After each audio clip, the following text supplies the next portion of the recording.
Few things are truly timeless, because to last, you can't stand still.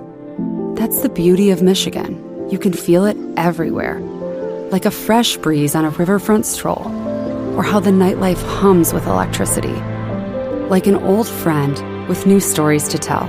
So let the excitement bring you back and bring you together, season after season, in pure Michigan. Find your season at michigan.org. This episode is brought to you by Accenture. When your advertising operations fall out of sync, everything else follows. Spotify and Accenture are working together to reinvent the rhythm of ad sales, using automation, analytics, and smarter workflows to simplify campaign delivery and access better data across the business. The result? Less time spent on operations, more time connecting brands with the moments and fandoms that matter most. Learn more at accenture.com/Spotify. This podcast is part of the Robots Radio Rocket Club, a program designed to help all podcasts reach their full potential. For information about joining the Robots Radio Rocket Club, check out robotsradio.net. Welcome to Holocron Histories, Star Wars Canon versus Legends, where we're going to take a deep dive into the lore of the Star Wars universe.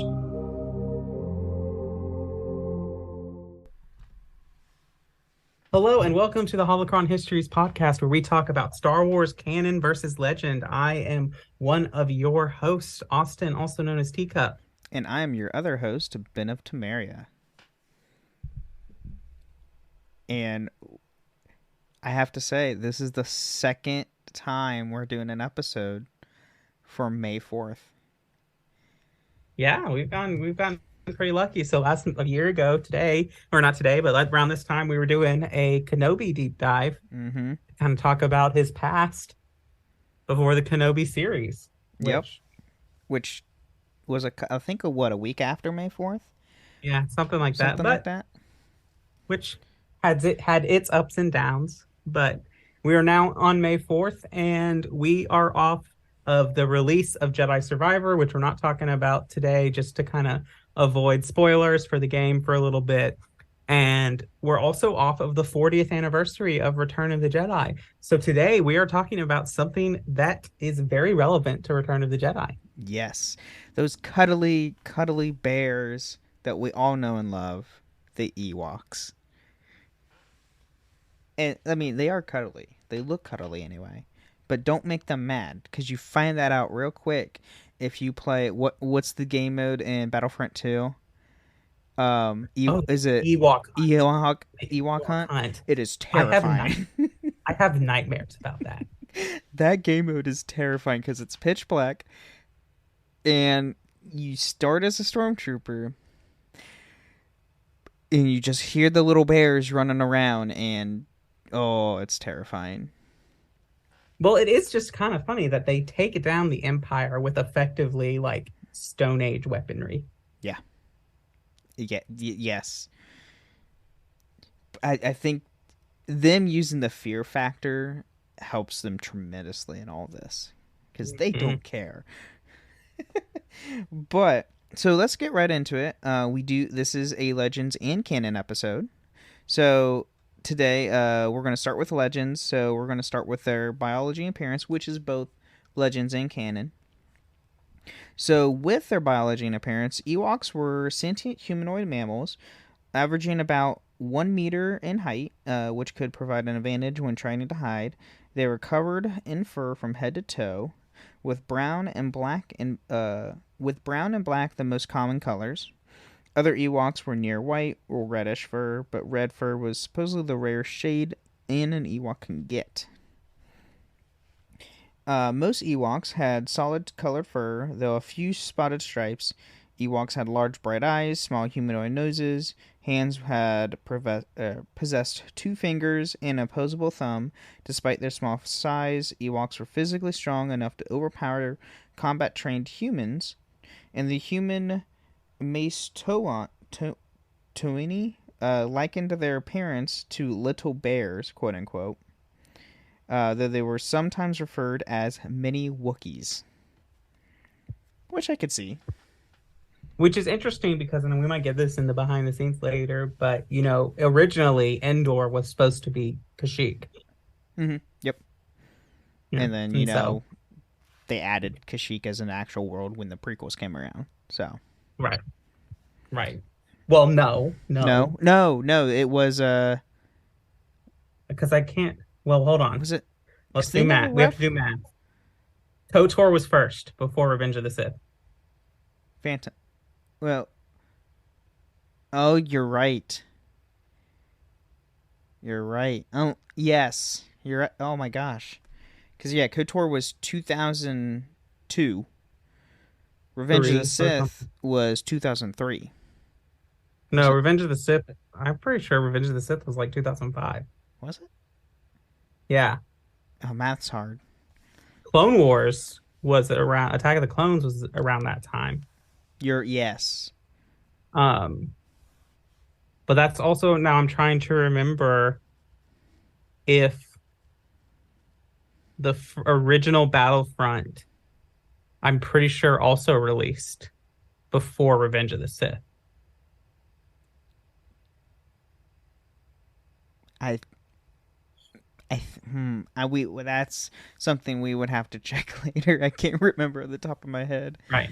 Because I know that Kashyyyk is in both of those Battlefront games. Mm-hmm. Yep. But it doesn't look like Revenge. I think the first one, because Kashyyyk in the first one doesn't look like Kashyyyk from the movies, but the second Battlefront does. Okay. And the reason I'm saying that is because Grievous wasn't in the first He one. wasn't in the first one. The Jedi people you could have were Vader, Dooku, I think maybe Yoda, and then Luke. Or maybe Mace, then Luke. Can't remember. It's been so long since I played those games. But yeah, something similar like that. But so Ewok meat was additionally used as a food. The dinner power sliders in Ambafar offered Ewok jerky to its customer during the Clone Wars. So I have a question. Is there Ewok on Batuu? Because I don't remember. Because when I went to the place. Okay. Because when I went to the place, I just got the Docking Bay 7. Or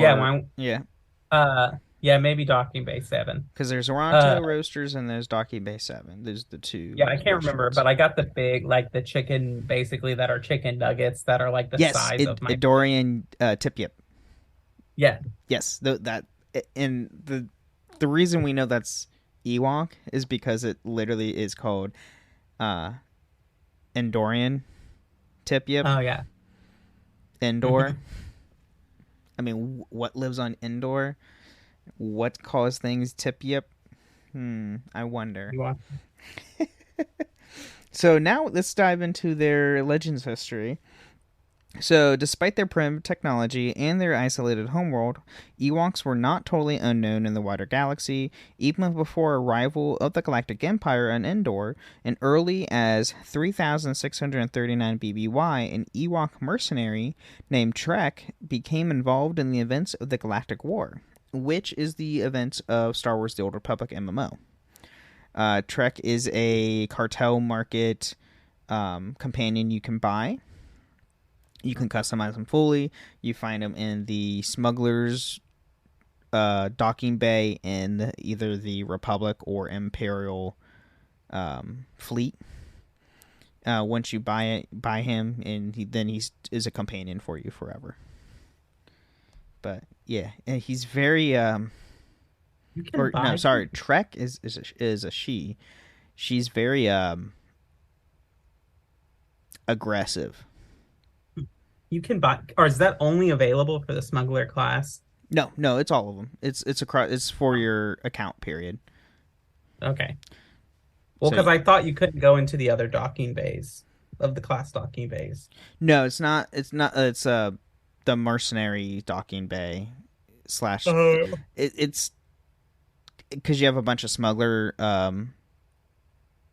merchants in there, and then you also have that's where you can go if the bounty hunter event is going on. That's where you turn in bounties. It's in the fleet, and I don't go to the fleet that often because it slows my computer down. That's fair. That is fair. The fleet is a kind of a pain because there's so many people.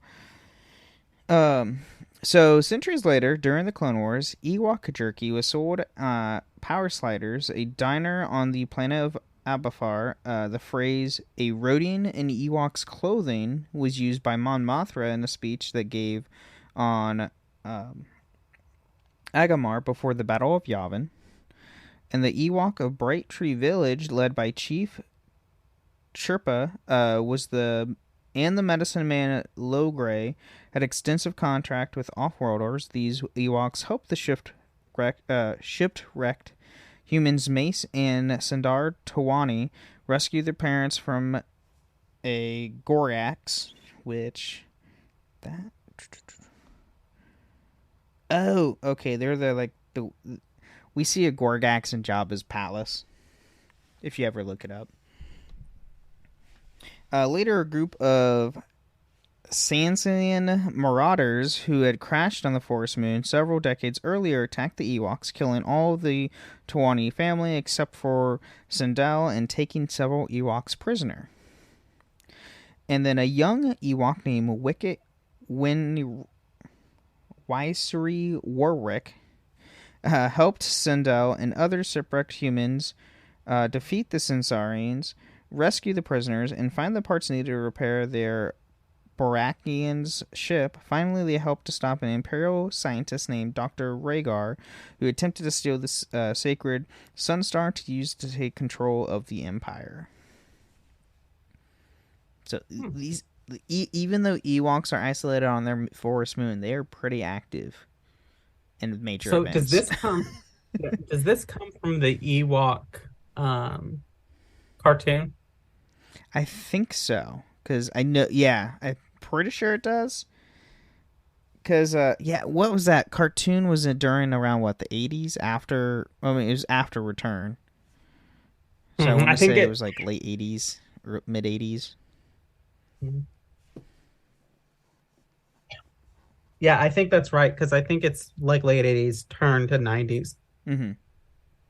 Because I remember watching it as a kid, so it had to at least have been out somewhere by 92. Fair. And then Ewoks also had contact with many other sentient species on the forest moon, such as the Yuzums, Gopins, and Lizard Warriors, and the Teeks. Their cousins of swamp-dwelling Duloks were rivals of the Ewoks and often made trouble for them. So, yeah, that's fun. So there are other species on Endor. Yes. We just don't see them because apparently they're not important enough. Well, there's obviously some type of monkey that goes there, because that's what Chewie tries to eat when they get trapped in the trap. That is true. Also, this is a random thing about Return of the Jedi, but if you've gone and seen it in theaters, there is so much drool and sweat in that movie. Like, Jabba is covered in drool, the Gamorreans are covered in drool, the Rancor is covered in drool. When you are looking at it on the big screen in the special editions, you see every single bead of sweat in Mark Hamill's face after he's fought Vader. Oh, I never noticed that. Yeah, I don't notice it on the small screen because I normally am looking. Well, to be fair, also when I turn on Return of the Jedi in my home, it's just on in the background. I'm not actually just sitting down and watching it. Good point. So now we get to the Imperial presence. So some of the events that we're going to go into is from Return of the Jedi. So when the Galactic Empire began operations on the moon of Endor, they dismissed the primitive species as harmless. However, a botched attempt first contact with Ewoks by some Imperial soldiers resulted in Ewoks terrorizing Imperial positions. Many Ewoks were taken as slaves. Imperial operations were situated around the area near Bright Tree Village. Princess Leia Organa, part of the rebellion strike team, met and befriended Wicket Warwick, who took her back to his village as an honored guest. Meanwhile, another group of Ewoks had captured Luke Skywalker, Chewbacca, Han Solo, and R2-D2 and C-3PO. When the Ewoks saw the protocol droid C-3PO, they identified him as a long-prophesized god called the Golden One. Despite Wicket and Leia's protests, Lorgay would have sacrificed them to the feast in C-3PO's honor. Skywalker's use of the Force combined with gosh, I can't talk today. Just like any other day. C-3PO's warning soon changed Chief Chirpa's mind, however. That night, C-3PO told the Council of Elders the adventures of the rebel heroes. The Ewoks accepted the rebels into their tribe and allied themselves in their cause. The Ewoks helped the ground battle destroy the Imperial shield generator in the forest floor, and the primitive weapons fled the stormtroopers and scout walkers on Endor, although they took many losses in Imperial blaster fire. Which, I mean, sticks and stones can only do so much against, blaster rifles and Imperial walkers. Mm-hmm. Unless it's a tree trunk. Good job. They do a good job. They do. They take down a ATST with tree trunks. So several. They take down several. Yes, and take some captive. This assistance paved the way for the destruction of the second Death Star and the Rebel victory at the Battle of Endor. Later that night, the Ewoks held a huge celebration that would be heard throughout the forest. The Ewoks were determined to save their forests by several means.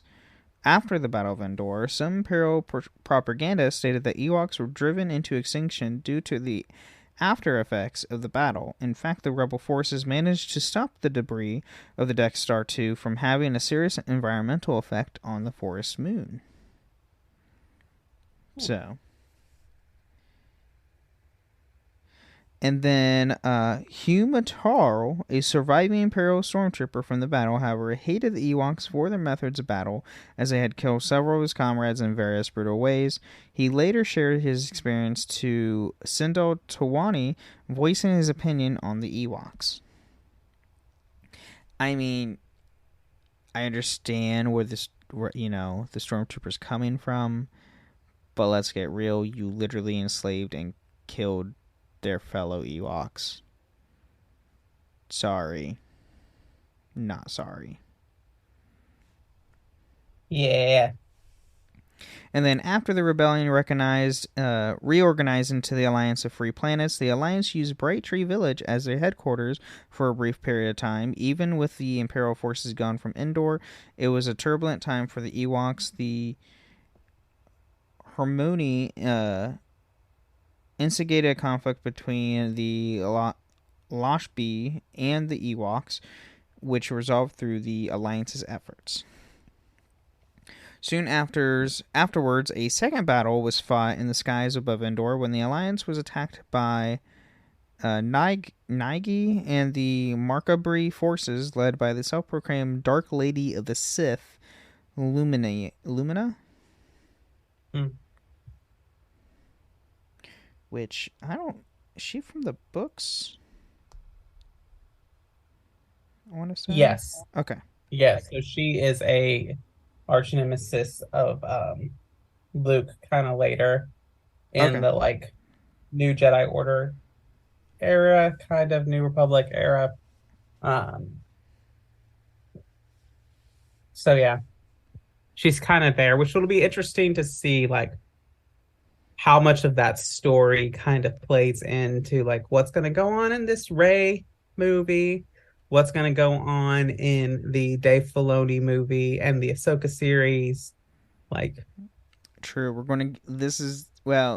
For canon, this is where we're going to get a lot more differences between canon and Legends with the after Return of the Jedi series. After Return we skipped already the major differences with the sequel trilogy, but where they're adding filling all the gaps, and then now we're getting even after the sequel trilogy. Yeah, I think that's cool. And I think for those of you who know, Jedi Survivor just kind of plays into setting up a lot of stuff that can be explored later in this post Return of the Jedi world, especially with coming in and like it's interesting. And I always say I'm known for saying that I don't want really any more Jedi surviving Order 66. And I think it depends for me now. It kind of depends on how it's done, uh, Mm. but it'll be interesting. And at some level, you have to have something because people watch Star Wars and they expect people with Force abilities and lightsabers to show up. So Yeah, unless it's on Andor, and Andor was good without a lightsaber, so it can be done. Mhm. I mean, Mando's done without a lightsaber too, technically, but anyway, um, though the Alliance forces left Endor soon after fighting off of Lumina's forces, the Ewoks had become part of the galactic community. In the next few years, several Ewoks even found their way off of Endor. The New Republic established trading post on the Forest Moon. And then most Ewoks who traveled off-world were adventurous individuals such as a smuggler, Tarfang, or the Ewok soldiers who joined the New Republic forces at the Second Battle of Coruscant in 10 ABY. And then by 9 ABY, there was also a significant Ewok colony on the planet of Siverin, although it is not known when or how they first settled there. And then on Endor itself, the New Republic later set up semi-permanent outposts, just as Salfur's trading posts near Ewok villages. Though these seasonally staffed outposts, the Ewoks of Endor remain in intermediate contact with the outside galaxy as non-participating members of the New Republic. And then last for the Legends history, during the reign of Dark Cadus, right? Is that how you say his name? Cadus? Kaitis, I think. Kaitis. That's what my audiobook says, Kaitis. So Okay, Kaitis. Luke Skywalker and the Jedi forces used the Ewoks' home as a temporary base before moving to the Transmembrane Mists. When asked about Wicket, Luke replied his group on the other side of the moon of old Imperial landing pads were still operational for the Jedi to use. So how, I guess we'll get into there by how long do they live again? Ewoks? I don't know if, like, so when I was doing the research, there's not really, like, a estimated, like, life expectancy. I would imagine at least something similar to a human, maybe? Here, let me, I might be able to look it up here real quick.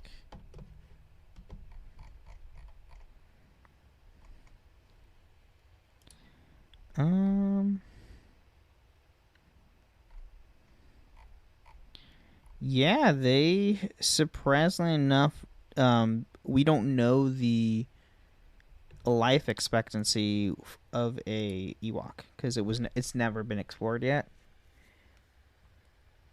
So maybe we'll get that in the future. Who knows? We'll see. But yeah, that's what we got on Legends. All right, well, let's go to that mid-break.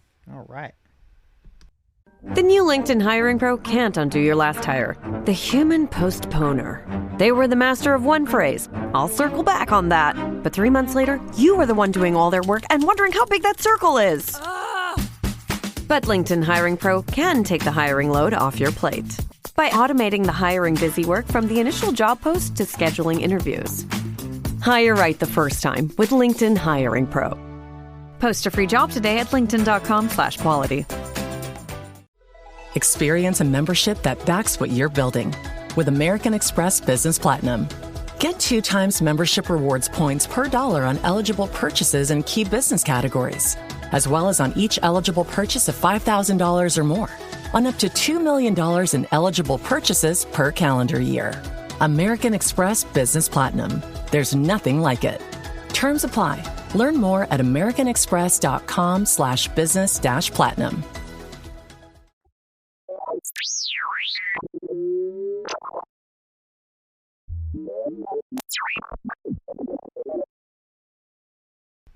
All right, well, welcome to the middle of the show where we talk about stuff that doesn't have to do with Star Wars lore, but does have to do with the show. And it's here where I would ask that you, if you feel called to please support us on Patreon. We really love having patrons, and it's a great way to do this show and show that you appreciate what we do and everything going on with that. If you sign up for our $20 tier or higher, you can join us on a future episode of the show. And so, yeah, you can do that and sign up for Patreon there. You can go to patreon.com/holocronhistories. Also, if you want to support us with reviews and ratings on Apple or Spotify, you can do that. And if you leave us some kind words, we will read it out on a future episode of the show. Other than that, you can come hang out with us on Discord in the Robots Radio Discord or the Cups Podcasting and More Discord. Both of those, you can come and talk about Jedi Survivor, but we are on a strict no spoiler policy unless you're in a spoiler chat. So just be aware, don't be coming in here and dropping story spoilers in the Discord because we will delete them and tell you to stop. But you can come and talk about all the latest Star Wars news and your theories, and you can come hang out with us. We are both Teacup and Ben of Something on both those servers, and so you can hang us out there. You can also check us out on our other shows. This is the only show where you can get both Ben and Teacup in the same show. But you can find Ben on the Wizarding World Lorecast. You can find me on the Assassin's Creed and Dragon Age Lorecast. Yeah. Also, we do have a comment on Spotify. Oh, yeah, let's go. So on our Wookiees Legends episode, so our last episode we did, we got a comment from Ghostwriter. Could you do a Captain Rex or Ahsoka episode? And I will tell you now, Ghostwriter, if you're listening, we will do an Ahsoka episode before the Ahsoka series drops.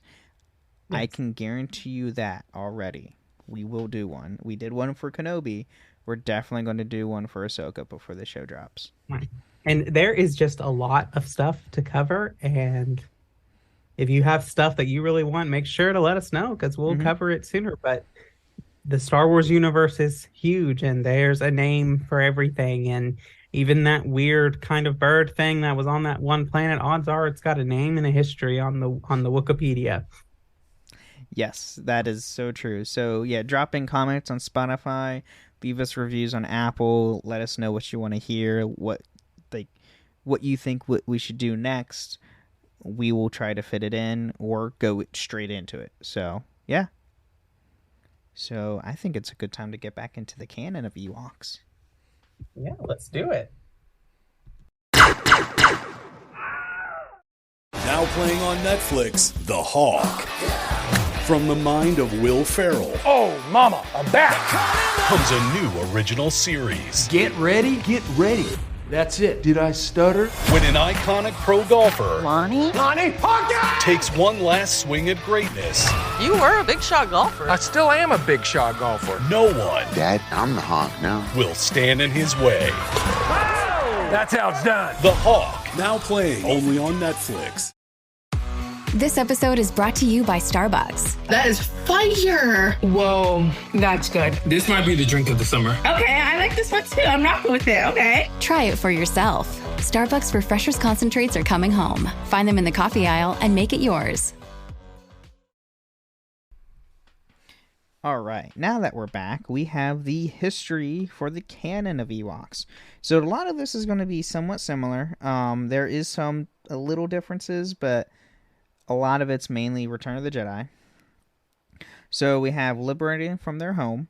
When the Galactic Empire began operations on the moon of Endor, they raised the Ewok village to erect a shield generator complex, forcing a few of that surviving to close a neighboring village led by Chief Chirpa. Princess Leia Organa, part of the Rebel strike team, met and befriended Wicket. After meeting him, Organa and Wicket saw a pair of Imperial stormtroopers confronting two other Ewoks, but the Rebel princess and the Ewok were able to defeat the two soldiers.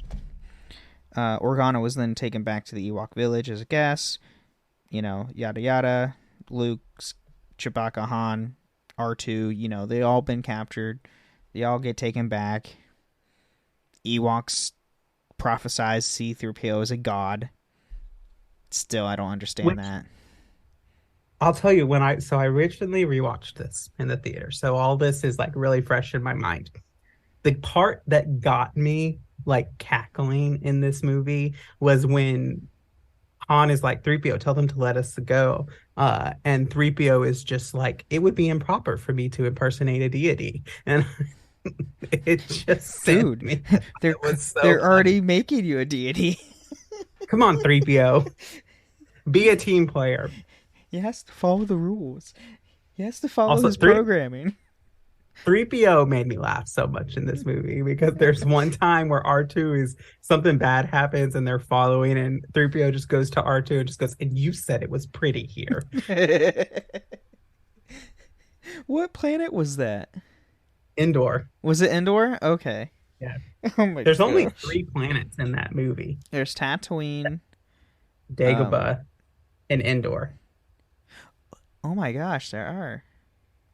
You know what? I was thinking about it. Revenge of the Sith has the most planets in it. Coruscant, Utapau, Mustafar, Kashyyyk, Megiddo, Felucia. Oh yeah, you're right. That's 6. Right. And then the rest of them, it's like, if you think about like it, 3 or 4. A New Hope, most. A New Hope, if you count the Death Star, you got Tatooine, the Death Star, and Yavin. Mm-hmm. Empire, you've got Hoth, Bespin, Dagobah. Mm-hmm. Yeah. Return of the Jedi, Tatooine, Dagobah, briefly, and Endor. And then Rise of Skywalker, you got Jakku, Tanadoka, and Ilum. That's Starkiller Base. That's I guess true. the Hansian system is mentioned. Yes, that's true. The Hansian system is mentioned. Oh, I guess we should count Alderaan. We don't see it. We see the planet. Before it goes boom. And then, and again, Force or not, Last Jedi has the Salt Planet, and Octu. Yeah. And that weird casino. Is that Octu? Yeah, we don't. No, the scene planet. We don't care about. And then Rise of Skywalker. I guess Rise of Skywalker might have a little more, but you've got the weird crystal place they start the beginning of the movie in. Mm-hmm. The wherever the Resistance is hiding out. I guess Mustafar is in that one. Exegol, Octu. So Rise of Skywalker and Revenge of the Sith has the most planets out of all the Star Wars films. Mm-hmm. All the other ones typically have 3 to 4, while the Episode 3 and Episode 9 have, 6 or more. Yeah, because Attack of the Clones just has Coruscant, Camino, Geonosis, Tatooine, so that's 4. Mm-hmm. Naboo, so 5 for Attack of the Clones. Okay, 5 for Attack of the Clones. And then Phantom Menace has Naboo, Tatooine, Coruscant. And that's it. Yeah. So, just like, in Legends, same as canon, because it's Return of the Jedi, because it's both. The Assistants paved the way for the destruction of the Death Star 2. Legends claim that the first time the Ewoks had returned in combat in generations. Later that night, the Ewoks had a huge celebration. All right, so this is where it gets a little different. So after the Battle of Endor, an Ewok civil war broke out, forcing C-3PO and the New Republic captain Jackson T. Tumberlocki, which isn't Jackson... Isn't that the rabbit? It is the rabbit. It's the alien rabbit we have in Star Wars. To travel to Endor on a diplomatic mission to put a stop in conflict. By 2 years after the Battle of Endor, many Ewoks have become calf farmers.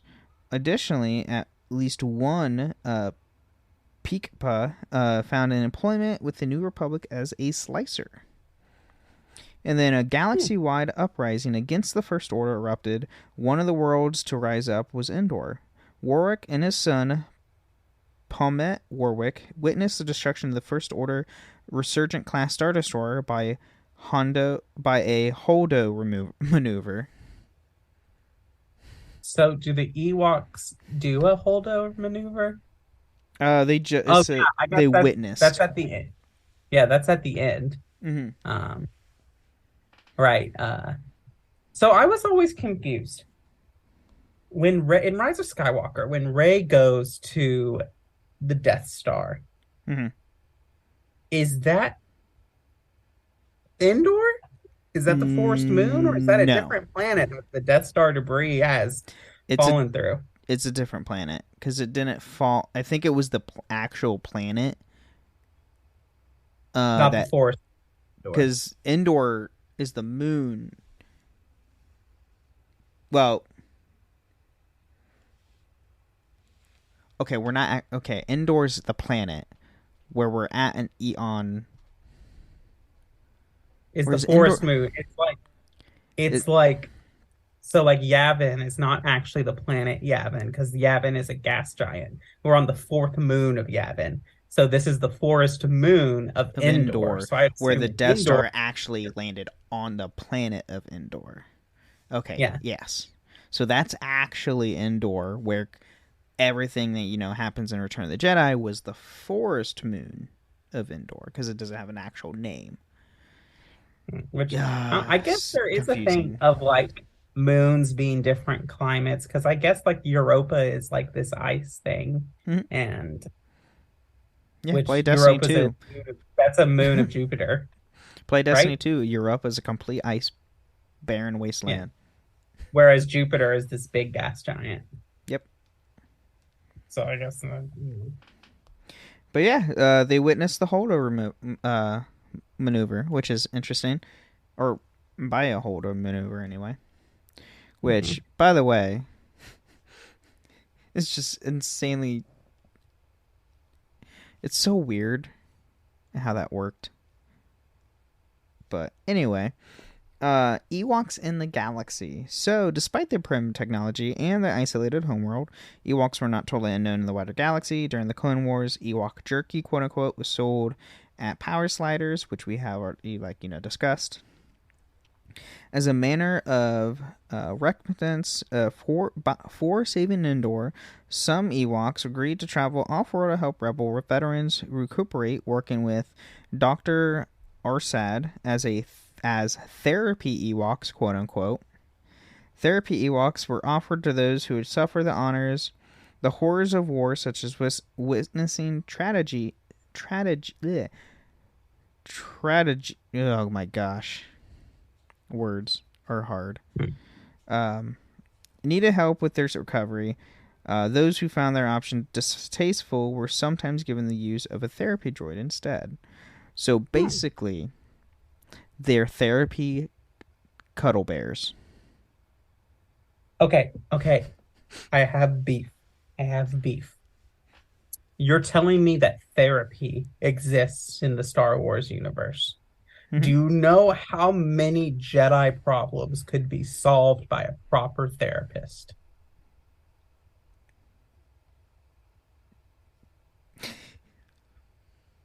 Yeah. The original trilogy would have happened the way it did if there was actual therapy. Let's say, okay, we've got this 10-year-old kid that who was a slave that we've taken from his mom. Maybe we should walk him through that instead of just telling him to push down his emotions and not worry about them. Oh, maybe then that kid would not grow up to go off and murder other kids and cause a galaxy-wide genocide and fascist regime to rise up.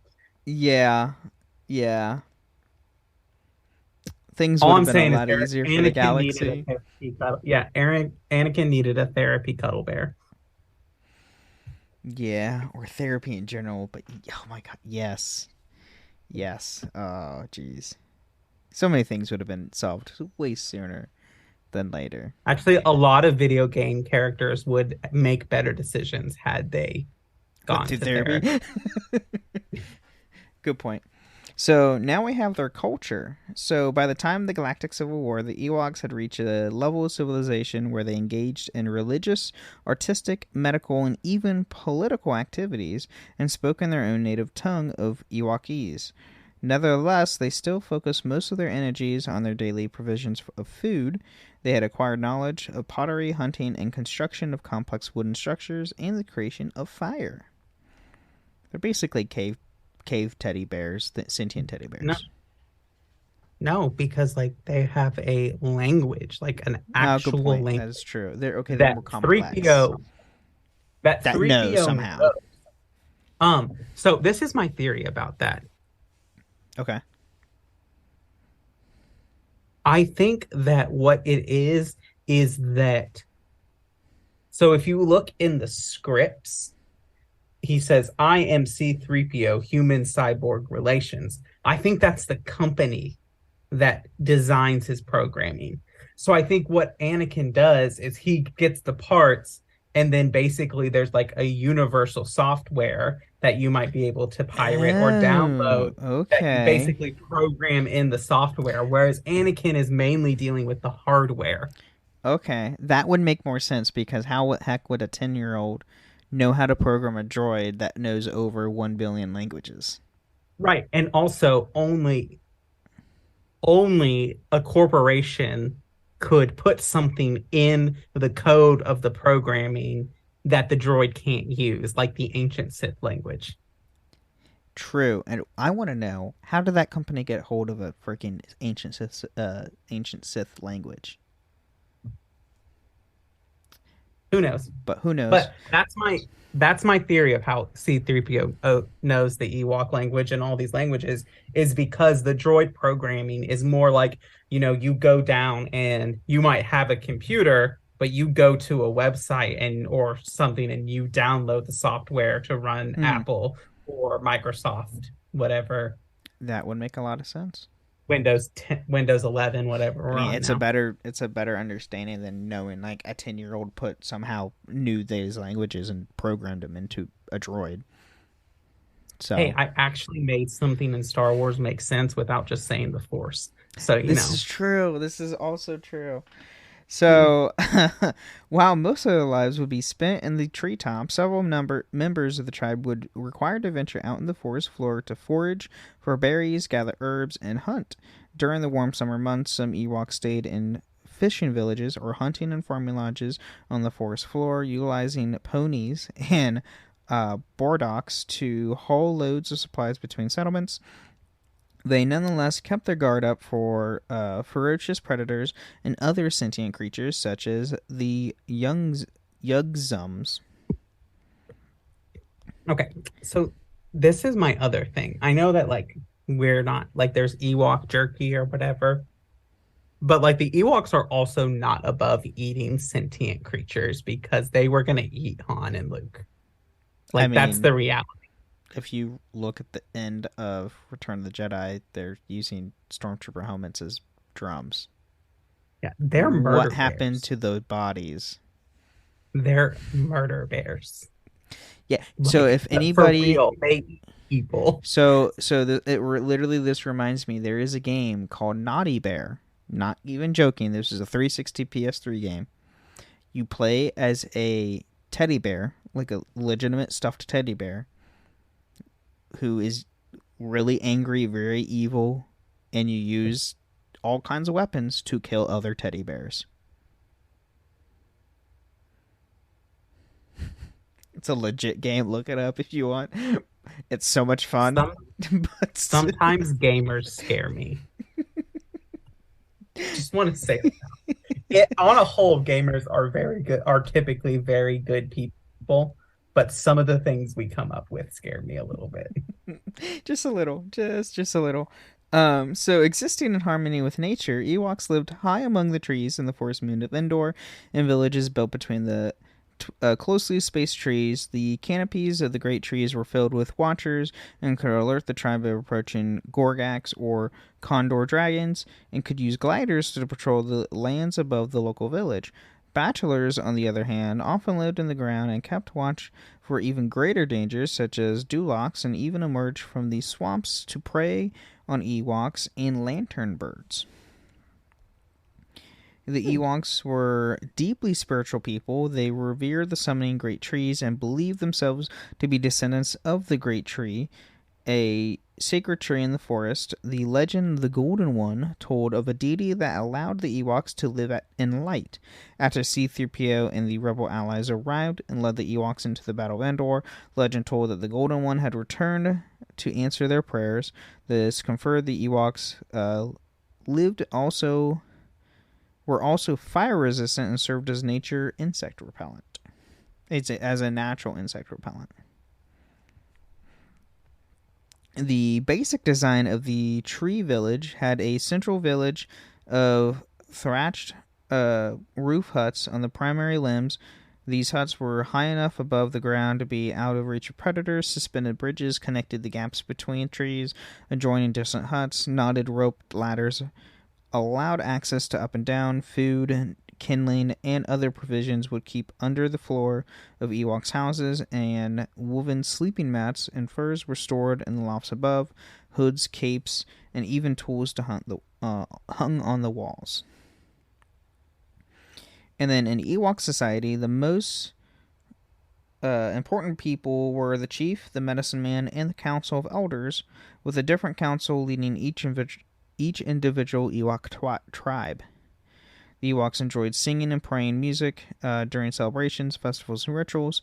During the Ewok and Rebellion celebration after the destruction of the Death Star 2, one Ewok in Bright Tree Village used a series of Imperial stormtroopers in naval troopers' helmets to as drums, producing a variety of tones. I still wonder where's those bodies. This is a time. Do you prefer the special edition celebration song, or do you like Yup Nub? Because Yup Nub is that's the original track, the Yup Nub. I don't know if I've even listened to the original, because I've only watched the special edition. Oh, you should go back and listen to Yup Nub. I will have to go on YouTube and listen to that. Let us know which one you like. I personally like the special editions music, but okay, the original had Yup Nub. You didn't, because I watched the first time I ever watched Star Wars. It was on an old VHS set that my dad had. Okay, see, I had it. I watched Star Wars when it was originally on DVD. When it first came to DVD, and that was all this. But that's when they started doing the special editions were on DVD. Yep.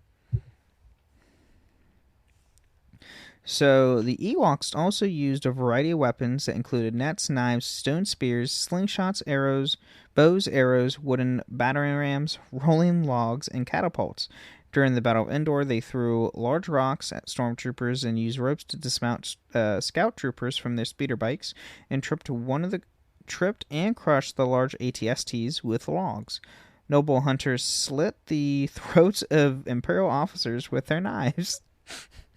Okay, so this is my beef. What is the purpose of the stormtrooper armor? If it's not protective, even against rocks. Yeah, it's just plastoid, and plastoid is barely durable. Right, Hunter in Bad Batch in the first season, he falls from a transport in the sky, and that armor keeps him alive. Because it's clone armor. Clone armor was like, better. In a world where Beskar exists, like, what is happening? Well, Beskar is also a rare material. You can only find so much of that. But even then, in Star Wars Rebels, Rex even states clone armor is far superior than stormtrooper armor. And he even, when him and Kanan go try to rescue Ezra, he can't see crap out of the helmet compared to his clone helmet. And he takes the helmet off and he shoots like a marksman he is. So it's cheap armor. I mean, they have so many soldiers, they have to make it cheap. Right. I guess that's true. So, in addition, there were at least familiar with the movements of walkers, as evidenced by two of the Ewoks piloting the AT-ST alongside Chewbacca shortly after hijacking it. Which was hysterical that they hijacked the AT-ST with Chewbacca. It was great. Yep. So now, last but not least, we have behind the scenes. So, George Lucas intended that the Parental race should overthrow the Empire in what was intended at the time to be the final episode, and originally planned to use Wookiees, but decided against it after it had been established that Chewbacca was already proficient with technology at that point. His answer was to create a new race called Ewoks, which is Wookiee, quote unquote, with a syllables reversed and altered to resemble the name of Native American people, the Miwok. Which, yeah. Then they have a very, going in tribes using the print of, like, stone sticks, spears, and bows and whatnot is very Native American. In the auto commentary for the 2004 re-release of Return of the Jedi, as well as the documentary Empire of Dreams, the story of the Star Wars trilogy, Lucas also stated that the Vat Kong also as being the primary inspiration for the Ewoks, particularly the defeat of the Galactic Empire. And the Ewoks are never referred to by name in Return of the Jedi's dialogue. The name only appeared in the script directions, the novelization, the movie credits, and other spin-offs and promotional materials. Which is true. They've never said Ewok in the film. You only see Ewok in the film when the credit rolls. Ewok. It's like, oh, that's what they're called.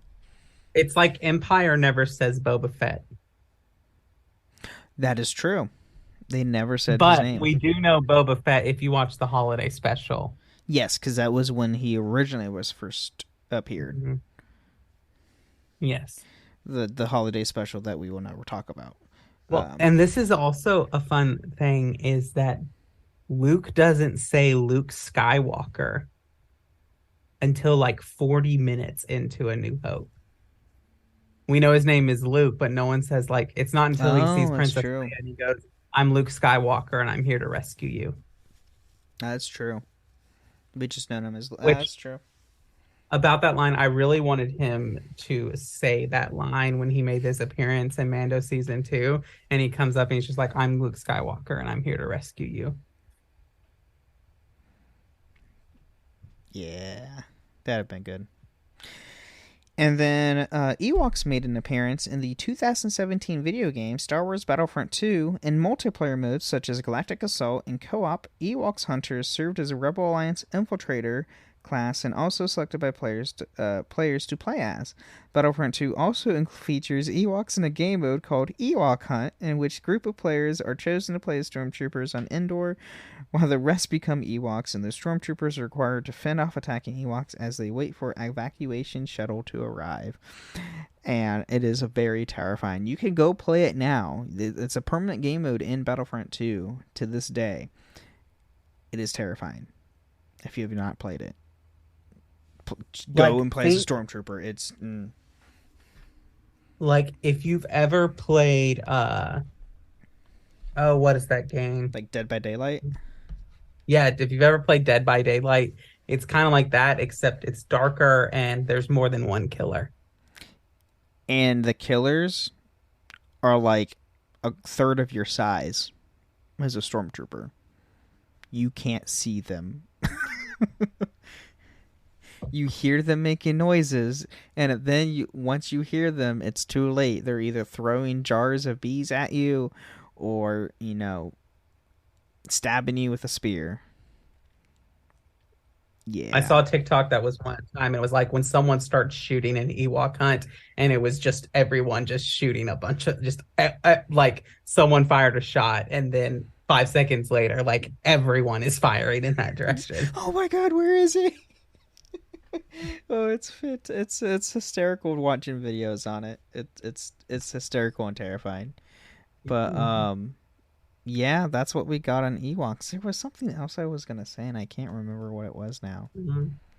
But Oh, well. They are murder. They may be cute. They may be cuddly. But they're murder bears and cannibals. Yes, they're murder bears and they will eat you. Yeah. Who knows? They might eat their own kind. We don't know. Wait, I would think they would.